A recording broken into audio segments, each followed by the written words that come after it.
গোবিন্দ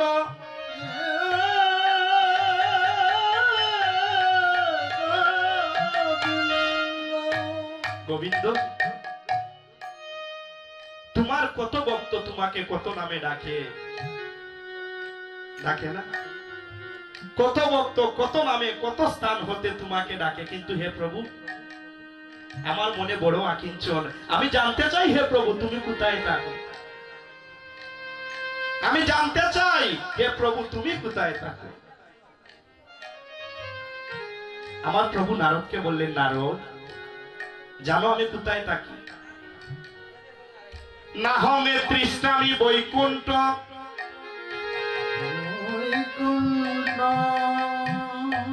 যোগী নামে হৃদয় নাচ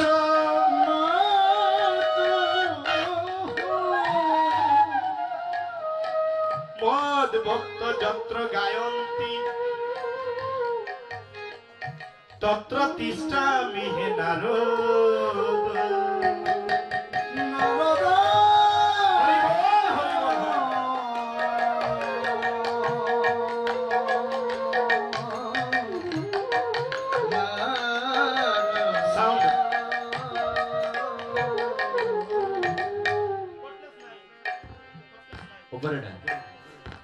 ভগবান বললেন নাহং তৃষ্ণামি বৈকুণ্ঠ অর্থাৎ হে নারদ আমি বৈকুণ্ঠেও থাকি না আমি বৈকুণ্ঠেও থাকি না যোগিনং হৃদয় নচ আমি যারা যুগ যুগ ধরে হিমালয়ের পর্বতে আমার যুগ ধ্যান করে আমি তাদের হৃদয়েও থাকি না আমি কোথায় থাকি জানো মদ ভক্ত যত্র গায়ন্তি আমার ভক্ত আমার বৈষ্ণবগণ যত্র গায়ন্তি অর্থাৎ যেটায় আমার গুণগান করে প্রেম বন্যায় ভেসে যায় উলুধ্বনি প্রেমের ধ্বনি করে সেখানেই আমি বৃন্দাবন স্থাপন করি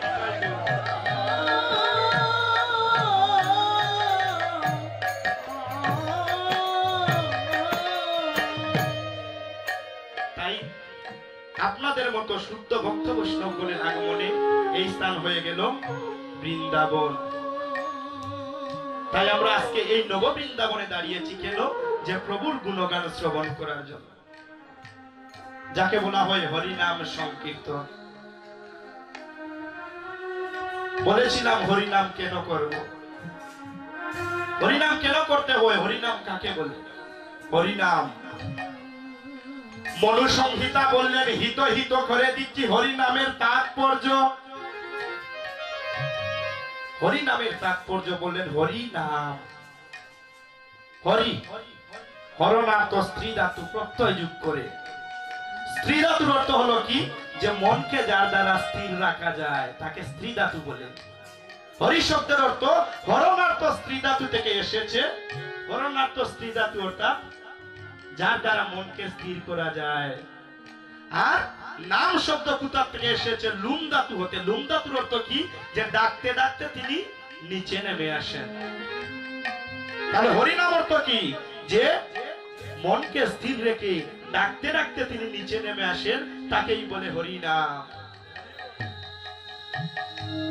তাই আমরা সেই হরিনাম করার জন্য কাকে ধরলাম যুগ পুরুষোত্তম পরম দয়ালের রাঙ্গারা তুলচরণ কেন কেন ধরলাম আজকের এই ডিজিটাল যুগে আমাদের সকলের ভাবনা চিন্তা থাকে আমি এমবিবিএস করব কেউ ভাবে আমি বুয়েটে গিয়ে চাকরি করব কেউ ভাবে যে আমি বড় কিছু একটা করব আমি কেন গুরু ধরব আমি কেন শ্রী গুরুর চরণ আশ্রিত হব প্রয়োজন নাই কেন আমরা গুরুর চরণ আশ্রয় করব আজকে কেন আমরা এই সৎসঙ্গের পতাকা তলে আসলাম কেন আমরা সদ্গুরু বলে ডাকি কেন আমরা গুরুর চরণ আশ্রয় করে হরিনাম করি ডাকতে ডাকতে উনাকে নিচে নামিয়ে আনার চেষ্টা করি কেন আসলাম আমাদের মনে সেই ভাবনা জাগে না যদি জাগতো মাধ্যমিক লেভেলে পড়েছিলাম সুখ কামিনী রায় কবিতা লিখেছিলেন নাই কিরে সুখ এদরা কি শুধুই বিষাদময় যাতনা জ্বলিয়া খাদিয়া মরিতে কেবলই কি নর জনম লয় বলো চিহ্ন বিনয়ে বলো উচ্চস্বরে না সৃজিলা বিধি কাদাতে নরে পরের কারণে স্বার্থ দিয়া বলি এ জীবন মন সকলই নাও, তার মতো সুখ কোথাও কি আছে, আপনার কথা বলিয়া যাও। পরের কারণে মরণেও সুখ, সুখ সুখ করি কাঁদিও না, যতই কাঁদিবে ততই ভাবিবে, ততই বাড়িবে হৃদয় ভার। কিন্তু দেখবেন আমি ঠিকই পড়েছি, আমি মাস্টার্স পাস করেছি, পড়েছি, আমি বড় একজন কন্ট্রাক্টর হয়েছি, কিন্তু বাবা যখন আমার ফাইলের মধ্যে নিচের দিকে কোনো টাকা না আসে তখন আমি কোনো ফাইলে সিগনেচার করি না। থাকলো শিক্ষার গুণ? সার্থকর আমার সেই পড়ালেখা হলো না, হবেও না। কেন? যদি আমরা সেই সদ্গুরুর চরণ তলে না এসে ভক্ত না হই। ভক্ত কাকে বলে? ভোগ অর্থ কি? ভক্ত শব্দের অর্থ কি? ভজন করিতে করিতে সদ্গুরুর আশ্রয় গ্রহণ করে সচ্চিদানন্দ পরমেশ্বরকে ডাকাকেই ভক্ত বলে। আজকাল দেখবেন আমি বড় ভক্ত, আমি তিলক করি, আমি একাদশী করি, আমি তুলসীর তরে জল দেই, কিন্তু কই আমি তো সদ্গুরুর আশ্রিত হলাম না। ভাগবত কি বলছেন? ভজন করতে করতে সদ্গুরুর চরণাশ্রিত হয়ে সচ্চিদানন্দময় পরমেশ্বরকে ডাকেন যিনি, তিনি ভক্ত।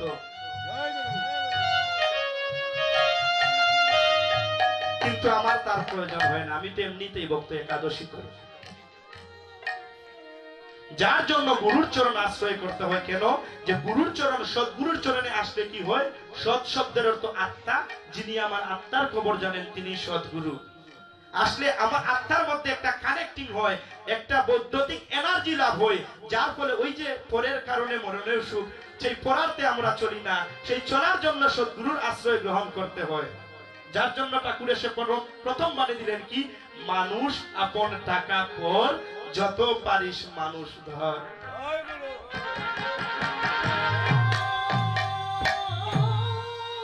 মানুষ আপন টাকা পর, যত পারিস মানুষ ধর। মানুষ ধরার কথা বললেন, অর্থাৎ কি? যে অন্যের জন্য মঙ্গল চাইলে নিজের মঙ্গল হবে হবে হবে। যার জন্য সদ্গুরুর নিকট আসতে হয়। আমরা একটু চৈতন্য চরিতামৃতের দিকে যাব, যেখানে মহাপ্রভু সম্বন্ধে একটু জানবো। সদ্গুরু সম্বন্ধে মহাপ্রভু কি বললেন একটু আলোচনা তাৎপর্য করে তারপর আমরা চলে যাব ঠাকুরের জন্মলীলাতে। আপনারা সকলে জানেন একজন বৈষ্ণব পদাবলী লিখক এবং বিশিষ্ট মহাজন, এবং কি একাধারে তিনি একজন বাউল সাধক। শরৎনাথ গুরুদেবকে প্রশ্ন করেছিলেন, গুরুদেব, হে গুরুদেব, দেখবেন কত বিশাল প্রশ্নটা, একটি পরম তত্ত্ব জানতে চাই, মহাপ্রভুর গুরু কেন ভারতী গোসাই। একটি পরম তত্ত্ব জানতে চাই, মহাপ্রভুর গুরু কেন ভারতী গোসাই। একটি পরম তত্ত্ব জানতে চাই, মহাপ্রভুর গুরু কেন ভারতী গোসাই। পরম তত্ত্ব জানতে চাই, মহাপ্রভুর গুরু কেন ভারতী গোসাই। যিনি জগৎ গুরু কল্পতরু, জগৎগুরু কল্পতরু, ও যিনি জগৎ গুরু কল্পতরু,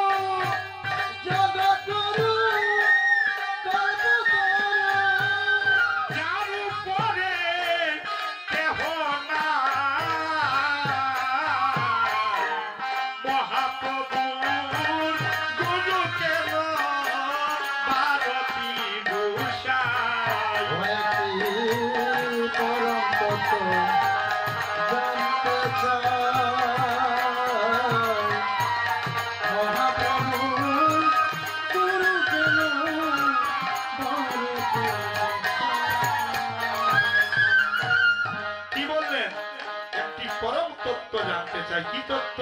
মহাপ্রভুর গুরু কেন ভারতী গোসাই, যিনি জগৎ গুরু কল্পতরু, যার উপরে কেউ নাই। মহাপ্রভুর উপরে কেউ আছে? আমরা সবাই জানি পূর্ণ ব্রহ্ম শ্রী চৈতন্য মহাপ্রভু, যিনি রাধার প্রেম সুদিবার করে রাধার অঙ্গ দিয়ে নিজের কালো অঙ্গ কানা ডাকনা দিয়ে উদয় হয়েছিলেন মৈদাপুরী। তাহলে উনার গুরু কেন ভারতী গোসাই? আবার বললেন কি, ওরে সর্বমন্ত্রে যাহার হয় স্থিতি,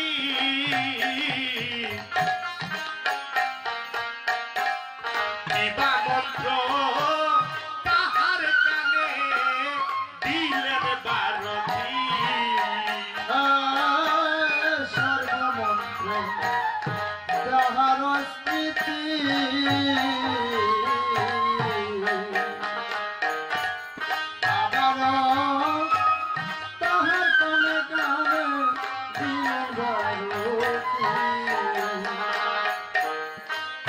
সর্বমন্ত্রে যার হয় স্থিতি, অর্থাৎ কি এই জগতে এমন কোন মন্ত্র নাই যেখানে পরম ব্রহ্মের কোন অবস্থান নাই। আছে?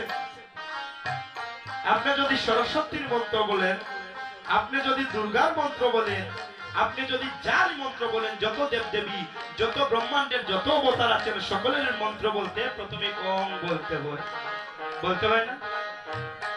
তাহলে সর্বমন্ত্রে যার হয় স্থিতি, কিবা মন্ত্র তার কানে দিলেন ভারতী। আবার কেন শিষ্য হলেন বিশ্বপতি,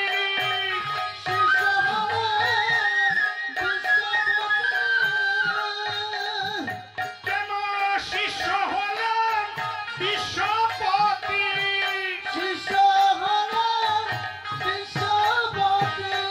এবার সন্ন্যাসে গেলেন নিমাই।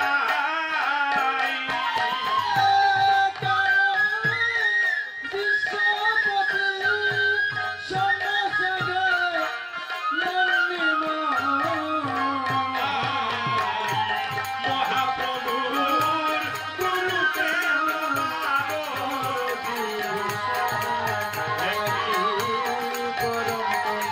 হরি বল, হরি বল।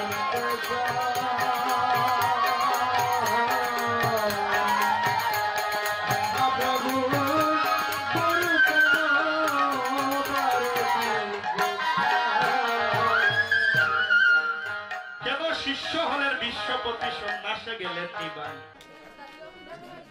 আবার বললেন কি, কত ভক্ত ছিল নদিয়া, কেন গৌর নাচে গায় শিবাস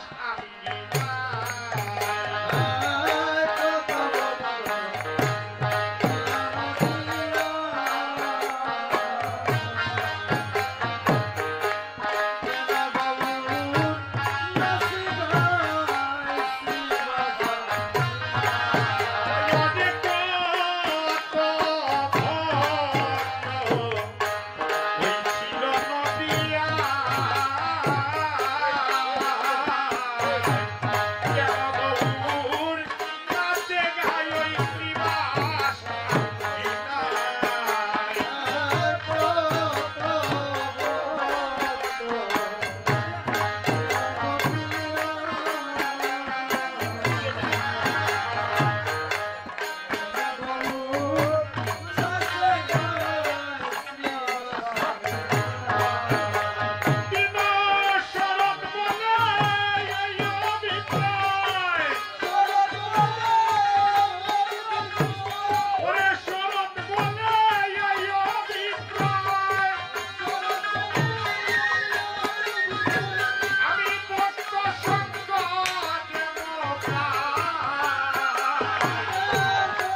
শেষের কথা কি বললেন?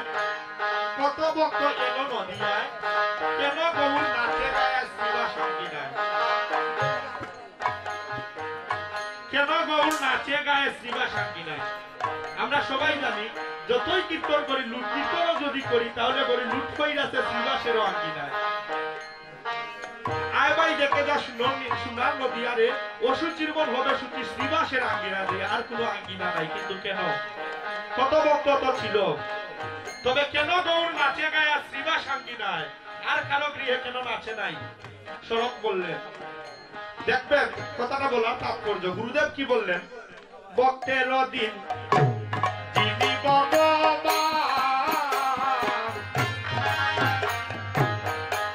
নিবেশিত হইয়া বাড়ান ভক্তেরই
ভক্তের অধীন যিনি ভগবান নিজে শুদ্ধ হয়ে বাড়ান ভক্তের সম্মান। আবার বললেন গুরু বিনা নাই সে গতি, জীবকে দেখায় তার প্রমাণ। তাহলে আমরা বুঝতে পারলাম মহাপ্রভু দেখালেন গুরু বিনা কলি জীবের কোনো গতি নাই, গতি নাই, গতি নাই। নিতাই গৌর হরি বল, হরি বল।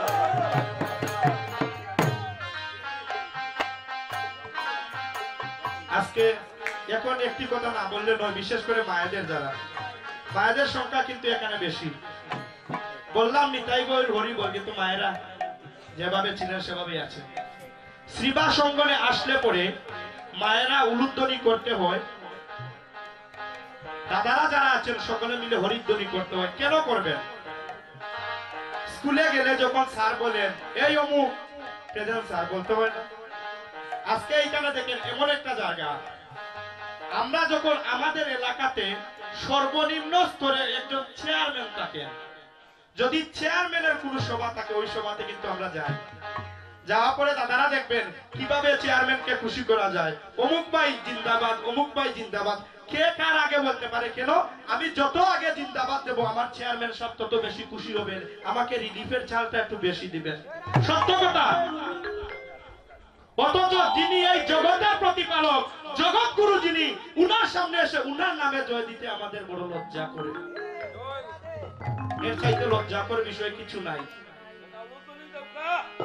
কীর্তন সম্রাট দেবনারায়ণ পাল বলেছিলেন,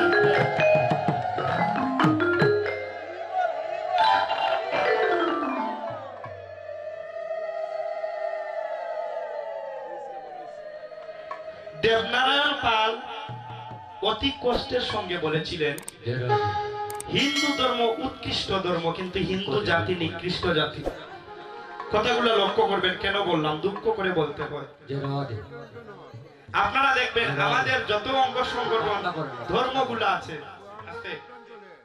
যতটা ধর্ম আছে আপনারা পার্শ্ববর্তী ধর্ম ইসলামের দিকে যদি লক্ষ্য করেন, একটা সন্তান জন্মগ্রহণ করার ফলে কুলে নিয়ে যখন সন্তান ভাত খায় না, এই যে কি হয়েছে, মাইক লাগবে, একটা সন্তান যখন কুলে নেওয়া পরে ভাত খায় না, ওনারা কুলে নিয়ে আল্লাহ আল্লাহ আল্লাহ এইভাবে করেন কিনা? আমাদের হিন্দুরা কি করেন? এই ভাত খান হয়তো পাগলের কাছে দিয়ে দেব, বলেন না? সত্য কথা বলবেন, বলেন না? হিন্দুরা বলে না যে ভাত খান হয়তো সাধুর কাছে ধরিয়ে দেব, বলে না? হিন্দু জাতিটা এইরকম। আমরা ছেলেদের বলি, যদি রাস্তার দিকে কোনো বৈষ্ণব যায়, ছোট ছেলেদের বলি এই কাঁদবি না, ওই যে বৈষ্ণব যাচ্ছে, ধরিয়ে দেব। ওই সন্তানটা ছেলেবেলা থেকেই শিখছে যে ধরিয়ে দেবে মানে কি, যে ওই বৈষ্ণবটা, ওই ঋত্বিকটা, ওই সাধুটা কি আমার শত্রু। শত্রু জানছে না, বড় হয়ে কি করছে, শ্রদ্ধা আসবে আসবে না, পাবে যদি পারে তো সাধুর শিকিটা ধরে টান দিবে, যদি পারে ঋত্বিকের সাদা দুটিটা ধরে টান দিবে। বাস্তব জগতের উদাহরণ। আপনি রাস্তা দিয়ে যান, আপনার নামে আপনি সাদা পোশাক পরে যান, আপনাকে কোনো মুসলমান গালি দিবে না, আদাব দিবে। আপনাকে গালি দেবে কে? গালি দিবে আপনার হিন্দু। এই হলো আমরা হিন্দু জাতি। যাই হোক, মনে কেউ কষ্ট নেবেন না, এগুলা বলতে হয়। আমরা হাজারে হাজারে কীর্তন করি, আপনারা সবাই ছিলেন। আমার পিতৃদেব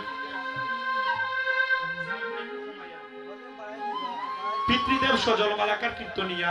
আমি অতি ছোট বয়স থেকে কীর্তনের সাথে জড়িত, অনেক কীর্তন দেখেছি, অনেক সাধুগুরু বৈষ্ণবগণকে দেখেছি, ওনাদের চলাফেরা দেখেছি। কিন্তু কি লাভের মাঝে কি লাভ হইল? গলাতে কলঙ্কের দুল। এত কীর্তন করে কি হয়? কীর্তন কেন করেছিলেন প্রভু? মহাপ্রভু যখন কীর্তন করেছিলেন করতালি দিয়ে বলেছিলেন, সাথে পাঁচে মিলে সবে দাঁড়েতে বসিয়া কীর্তন কর সবে করতালি দিয়া, কীর্তন কর সবে করতালি দিয়া। সেই মধুর সুরে করতালির তালে কীর্তন শুনতে শুনতে মানুষ বেগুর হয়ে যেত। রাস্তার দিকে যখন আমার ঠাকুর অনুকূল চন্দ্র যখন কীর্তন করে করে যেতেন, গাছ বাস সহ যারা ছিল বনের পশুরা পর্যন্ত নামের গুণে পিছন পিছন দাবিত হতো। কিন্তু আজকে দেখেন, এই ডিজিটাল যুগে আমরা কীর্তন করছি।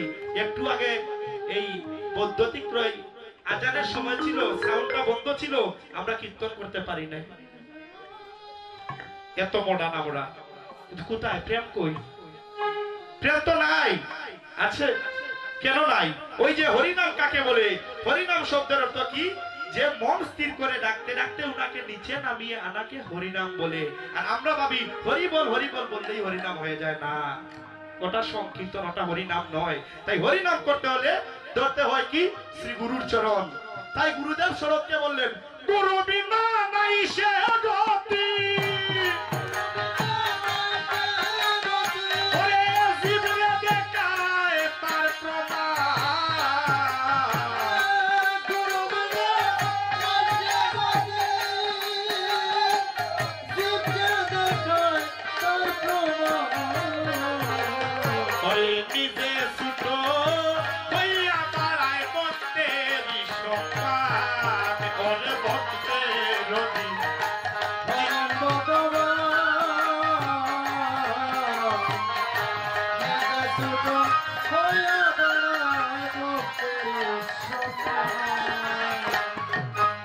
মহাপ্রভু নিজে গুরু বিনা নাইসে গতি জীবকে প্রমাণ দেখিয়েছিলেন, অথচ আমরা গুরুকরণ করতে রাজি নই।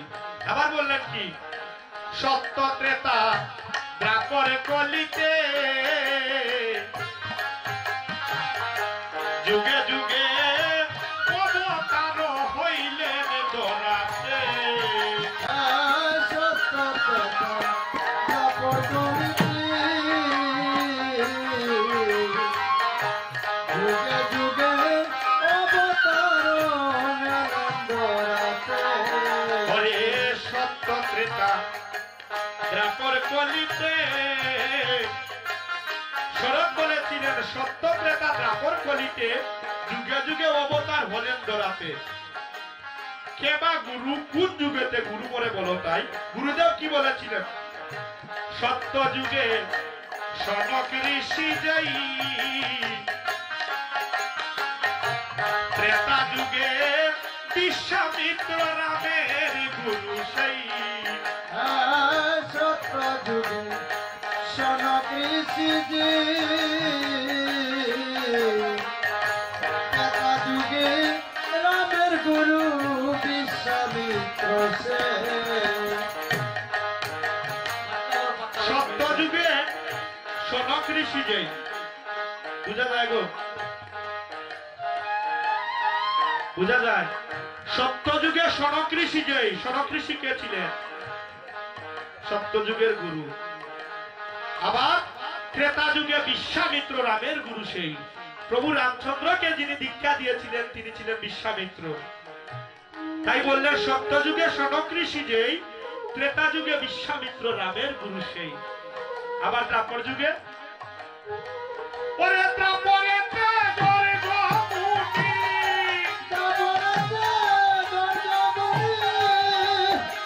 ওরে দ্বাপরেতে গর্গমুনি,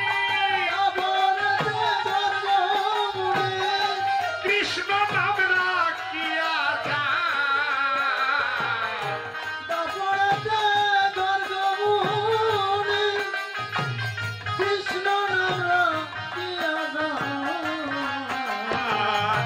নিজে দুষ্ট হইয়া বারাক ভক্তেরি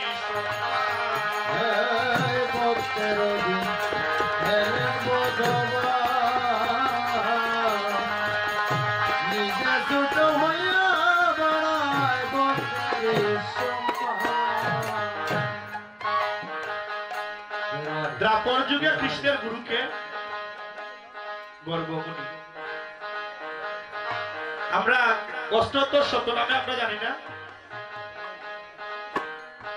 দ্বাপর যুগে গর্গমুনি শ্রীকৃষ্ণের দীক্ষা গুরু ছিলেন।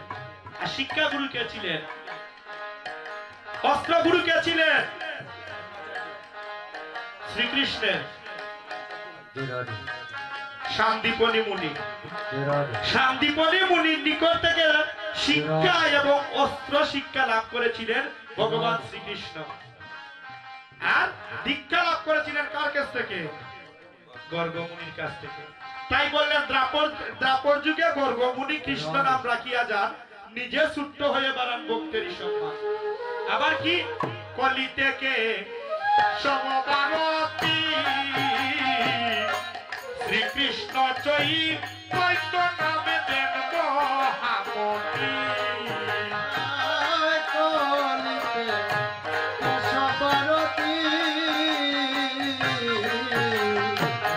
শ্রীকৃষ্ণ চৈতন্য নাম দিলেন মহামতি। ওরে কলি থেকে সমভারতী শ্রীকৃষ্ণ চৈতন্য নামে দেন মহামতি। কেশবরতী শ্রীকৃষ্ণ চৈতন্য নাম দিলেন মহামতি। ওরে যুগে যুগে গুরুর পতি, ওরে যুগে যুগে গুরুর পতি, ভক্তি কিন্তু এক সমান। যুগে যুগে গুরুর ভক্তি কিন্তু এক সমান। ওরে নিজে সুত হইয়া বারাক ভক্তেরি সম্মান।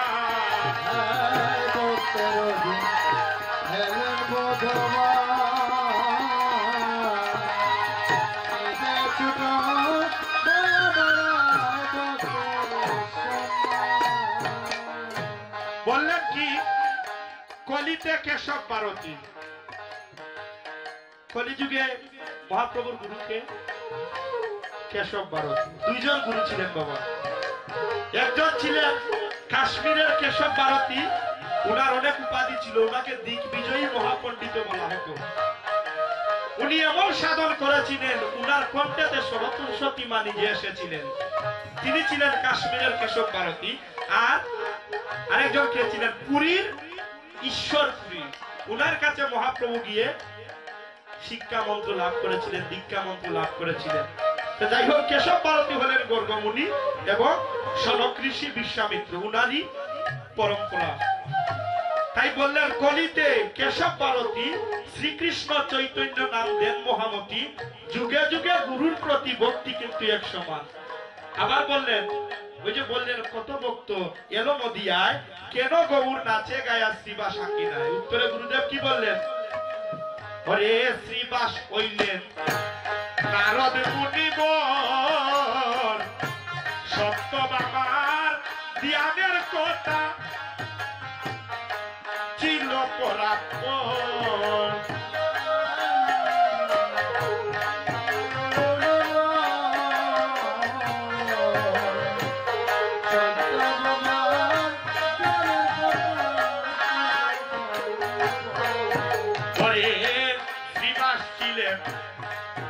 শ্রীবাস ছিলেন নারদ মুনিবর।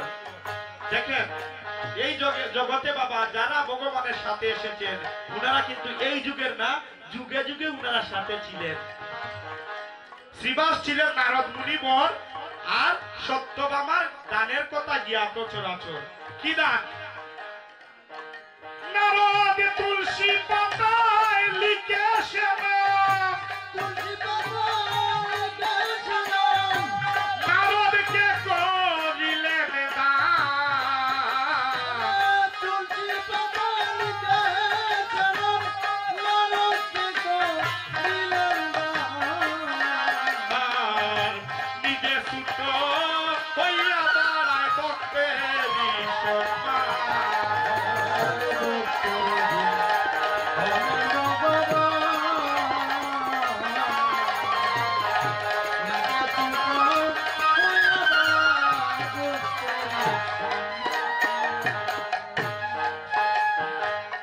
বুঝা গেছে কেন গুরুর চরণ আশ্রয় করতে হয়।